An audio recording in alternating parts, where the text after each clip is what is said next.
মুরগির মাংস তো নয়, মনে হবে মাটন খাচ্ছি। আজকে আমি তোমাদের সঙ্গে মাটনের স্বাদের মুরগির মাংসের রেসিপি শেয়ার করব।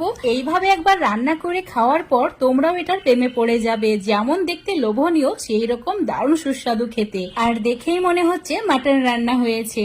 তো আজকের এই রেসিপিটা তৈরি করার জন্য লাগবে মুরগির মাংস, আর মাংসগুলো অবশ্যই একটু বড় বড় টুকরো করে কেটে নেবে। তারপর ভালো করে ধুয়ে পরিষ্কার করে নিয়ে একটা বাটির মধ্যে নিয়ে নিতে হবে। এবার অ্যাড করে দিতে হবে একটা বড় সাইজের পেঁয়াজকে স্লাইস করে কেটে নিয়ে তার সঙ্গে অ্যাড করতে হবে 2 চামচ আদা রসুন বাটা। এবার দিয়ে দিতে হবে 2 চামচ মতো টক দই, আর অবশ্যই অ্যাড করতে হবে সর্ষের তেল। এখানে প্রায় 4 চামচ মতো সর্ষের তেল অ্যাড করেছি। তার সঙ্গে হলুদ গুঁড়ো 1 চামচ, হাফ চামচ লঙ্কা গুঁড়ো, আর অ্যাড করেছি 1 চামচ ধনে গুঁড়ো, 1 চামচ জিরে গুঁড়ো, আর দিয়েছি 1 চামচ মতো কাশ্মীরি লঙ্কার গুঁড়ো। এবার দিতে হবে অল্প পরিমাণে গোলমরিচ গুঁড়ো। সমস্ত কিছু এবার হাত দিয়ে মেখে নিতে হবে। এখানে কিন্তু লবণ ব্যবহার করা যাবে না, লবণ ছাড়াই সমস্ত মশলা অ্যাড করে এভাবে মেখে নিতে হবে। এবার অ্যাড করে দিচ্ছি মিডিয়াম সাইজের 5টি আলু।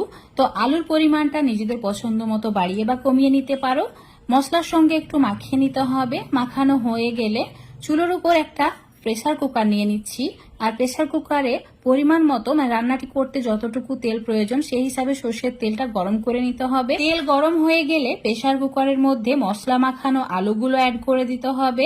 এবার চুলোর ফ্লেম মিডিয়ামে রেখে আলু লালচে করে ভেজে নিতে হবে, যাতে আলু 50 থেকে 60% মতো সেদ্ধ হয়ে যায়। আলুগুলো অল্প একটু কেটে দিয়েছিলাম যাতে এটা সেদ্ধ হতে সময় কম লাগে। দেখতেই পাচ্ছ আলুগুলো লালচে হয়ে গেছে। এবার এগুলোকে তুলে নিচ্ছি একটা প্লেটে। আর যে তেলটুকু রয়ে গেছে এতে রান্নাটি করে নিতে হবে। চুলোর ফ্লেম একদম কমিয়ে দিতে হবে। তারপর এর মধ্যে একটি তেজপাতা 2 টুকরো করে অ্যাড করে দিতে হবে।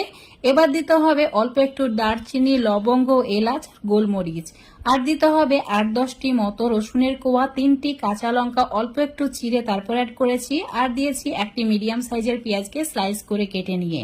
পেঁয়াজের কালারটা ব্রাউন হওয়া পর্যন্ত ভাজতে হবে, মানে সমস্ত মশলায় ভালো করে ভেজে নিতে হবে।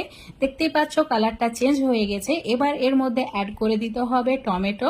এখানে 2টি মিডিয়াম সাইজের টমেটো ভালো করে পরিষ্কার করে ধুয়ে নেওয়ার পর 4 টুকরো করে অ্যাড করেছি। স্বাদ মতো নুন অ্যাড করে দিতে হবে এই সময়। এবার টমেটো একটু নরম হয়ে আসা পর্যন্ত ভেজে নিতে হবে। 1-2 মিনিট এভাবে একটু ভেজে নিয়েছি। এবার অ্যাড করে দিচ্ছি মশলা মেখে রাখা মুরগির মাংসের টুকরোগুলো। প্রেসার কুকারে মাংস অ্যাড করা হয়ে গেলে চুলোর ফ্লেমটা মিডিয়াম টু হাই করে দিতে হবে। তারপর অনবরত এভাবে নাড়াচাড়া করে মাংস কষিয়ে নিতে হবে। কিছুক্ষণ পর দেখতেই পাবে মাংস থেকে জল ছাড়তে শুরু করেছে। চিকেন থেকে বেরোনো জল সম্পূর্ণ শুকিয়ে গেলে তেল ছাড়তে শুরু করবে। তখন